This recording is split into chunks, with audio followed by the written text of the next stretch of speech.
பொண்ணு பிறந்ததுலேருந்தே வந்து பார்த்தீங்கன்னா அது ப்ராப்பரான ஊட்டச்சத்துக்கள் கொடுத்து ப்ராப்பராக அந்த இடத்துக்கு வந்து நல்லா ரத்த ஓட்டம் போகணும், நல்லா ஹெல்த்தியாக சாப்பிடணும். இதை அவங்க மிஸ் பண்ணாங்க அப்படின்னா பியூபர்ட்டி அட்டைன் பண்ணாலும் மறுபடியும் பீரியட்ஸ் வரல. 1 வருஷம் 2 வருஷம் ஆகிடுது. திருப்பி வந்து சரி இப்போ தான் ஏஜென்ட் பண்ணால் 1 வருஷம் கேப் விடுவோம்னு சொல்லிட்டு பார்த்தா பிசிஓஎஸ் இருக்குது, பீரியட்ஸ் வரலன்னு சொல்லிட்டு கான்ட்ராசெப்டிவ் பில்ஸ் போடுறாங்க. கான்ட்ராசெப்டிவ் பில்ஸ் வந்து ஈஸ்ட்ரோஜன் அவங்க எடுக்கிறாங்க. குழந்தை பிறப்பதற்காக ஒரு இயற்கை கொடுத்த ஒரு கர்ப்பப்பை குழந்தையே பிறக்கிறதுக்கு கஷ்டப்பட்டு பிசிஓஎஸ் இருக்கும்போது அவங்களுக்கு வேற என்னென்ன மாதிரியான கர்ப்பப்பை பிரச்சனைகள் இருக்கலாம் அப்படின்னு பார்த்தீங்கன்னா, இதே எண்டோமெட்ரியோசிஸ் ஓவர் திக்னிங் வந்து பார்த்தீங்கன்னா கர்ப்பப்பை குழாய் இருக்குல்ல, ஃபெலப்பியன் டியூப் குள்ளேயும் போய் Ethnic Healthcare. Ethnic Healthcare.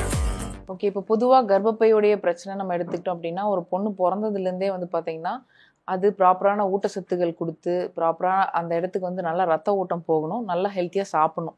இதை அவங்க மிஸ் பண்ணாங்க அப்படின்னா கர்ப்பப்பையே ஃபஸ்ட்டு வளர்றதில்ல.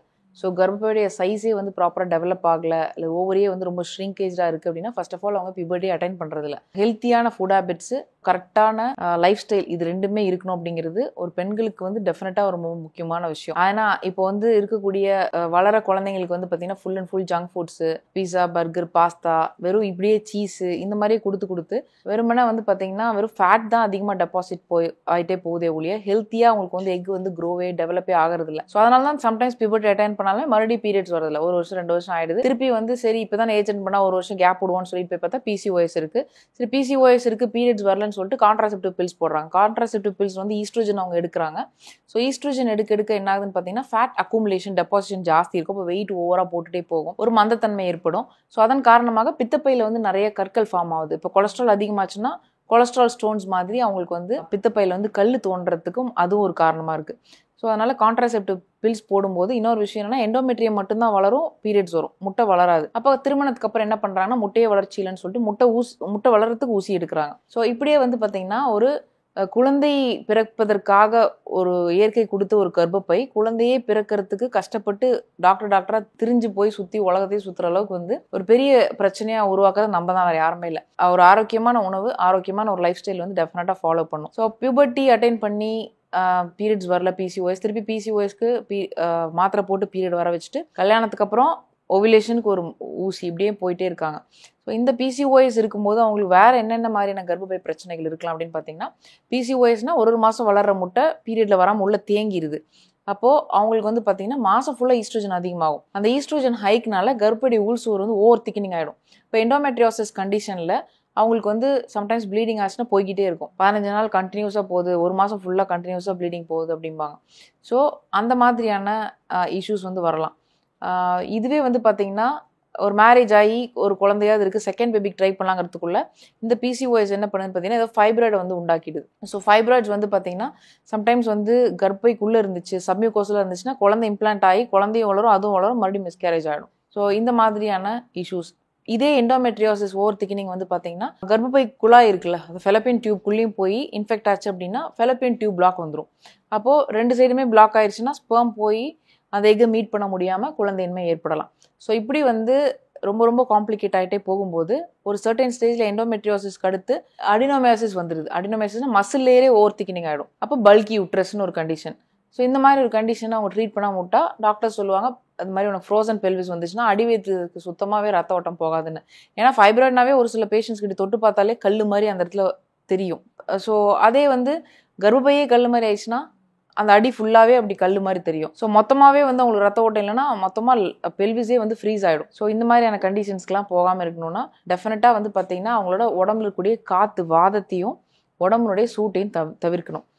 ஏன்னா நிறைய பேருக்கு வந்து பார்த்திங்கன்னா மோஷன் சரியாக போகாமல் இருக்கிறது ரொம்ப ரொம்ப முக்கியமான ஒரு விஷயம். ஏன்னா சித்தர் பாடல்களே வந்து பார்த்திங்கன்னா பேசிக்காக அது சலச்சூளை வந்து சூதகத்தில் வாய்வது போய் சொக்கும் காலை ஸ்ருதி என்னும் வன்னி பித்தம் துணையாய் சேரும்.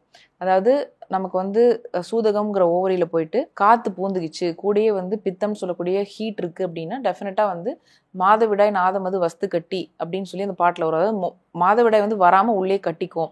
அப்போது அப்படி கட்டினதுனால மாதாந்தம் கட்டினதால் மாது தேகம், உடம்பு வந்து ஊது உடல் சரீரம் எல்லாம் கருத்து நொந்து அப்படின்னா பெருத்து நொந்து அப்படின்னா அவங்களுக்கு வந்து மென்ஸ்ட்ரல் பிளட் வந்து வெளியே வராமல் உள்ளே பெருத்து வீங்கி அப்படின்லாம் சொல்லி அந்த பாட்டில் மென்ஷன் ஆயிருக்கு. ஸோ நம்மளை பொறுத்த வரைக்கும் ஓகே பீரியட்ஸ் வரல அப்படின்னா ஒன்றும் ஆகலை, பட் அந்த மென்ஸ்ட்ரல் பிளட்டே ரிவர்ஸ் ஆகி நம்ம பிளட்லேயே போய் மிக்ஸ் ஆகுது, அது வந்து சூசிகா வாதம்னு ஒரு வாதத்தை ஏற்படுத்துன்னு சொல்லி சித்தர் பாடல் இருக்குது. ஸோ இது வந்து பேசிக்காக வந்து பார்த்திங்கன்னா வாதத்தினாலையும் பித்தத்தினாலையும் அப்படிங்கிறனால கேஸை வந்து வெளியாக்குற மாதிரியான விஷயங்கள் நம்ம டெஃபினட்டாக பண்ணோம். அப்போ ஸ்குவாட்ஸ் எக்ஸசைஸ் பண்ணுறது, அதே போல் வந்து பார்த்திங்கன்னா பட்டர்ஃப்ளை எக்ஸசைஸு, மலாசனத்தில் டெய்லியும் ஒரு 2 minutes உட்காந்து இருக்கிறது. ஏன்னா இப்போ எல்லாமே வந்து வெஸ்டர்ன் டாய்லெட்ஸ் யூஸ் பண்ணுறதுனால மலாசனம்ங்கிறது மறந்துட்டோம். ஸோ அது யோகாவில் ஒரு டைப் ஆஃப் ஆசனம். ஸோ அதில் வந்து கேஸ்லாம் வந்து ஈஸியாக வெளியே வரும். அதே போல் அடிவயிறு நல்லா அழுத்தப்படும் போது தேவையில்லாத எக்ஸஸ் காற்று கர்ப்பப்பையிலேருந்தே வெளியே போகிறோம். ஏன்னா நிறைய மேரிட் உமன்ஸ் வந்து குழந்தை பெறுவதற்காக ட்ரை பண்ணும்போது வெஜினல் கேஸே நிறைய ரிலீஸ் ஆகுதுங்கிறாங்க. அப்போ அந்த காற்றை தாண்டி எப்படி ஸ்பெர்ம் உள்ளே போகும், அதுவும் சேர்ந்து வெளியே வந்துடும். ஸோ அந்த மாதிரி மலாசனம் வந்து பார்த்திங்கன்னா even to try for pregnancy வந்து இதெல்லாத்தையும் வந்து ஃபாலோ பண்ணும்போது ஈஸியாக இருக்கும். அதே போல் வந்து பார்த்திங்கன்னா உடம்புல இருக்கக்கூடிய அதிகமான காற்றை வெளியே எடுக்கிறதுக்கு பெருங்காயம், பூண்டு, கருப்பட்டி இது 3மே சம பங்கு மிக்ஸ் பண்ணிவிட்டு மென்ஸ்ட்ரேஷன் டைமில் காலைல ஏர்லி மார்னிங் எடுத்துக்கிறது, இல்லை பிசிஓஎஸ் இருக்குன்னா மலைவேம்பாய் தைலம் எடுத்துக்கிறது. ஸோ இந்த மாதிரி சின்ன சின்ன விஷயங்கள் அவங்க ஃபாலோ பண்ணுறாங்க வீட்டில் அப்படின்னாவே டெஃபினட்டாக வந்து அவங்களுக்கு அந்த வளர்ந்த முட்டையான நீர்க்கட்டிகள்லாம் கரைஞ்சி மென்ஸ்ட்ரேஷன் வழியாகவே வெளியே வரும். கெட்ட காற்றுகள், கெட்ட கழிவுகள் எல்லாமே வந்து ஈஸியாக வெளியே வந்துடும். சிவன் வழி வந்த மிகச்சிறந்த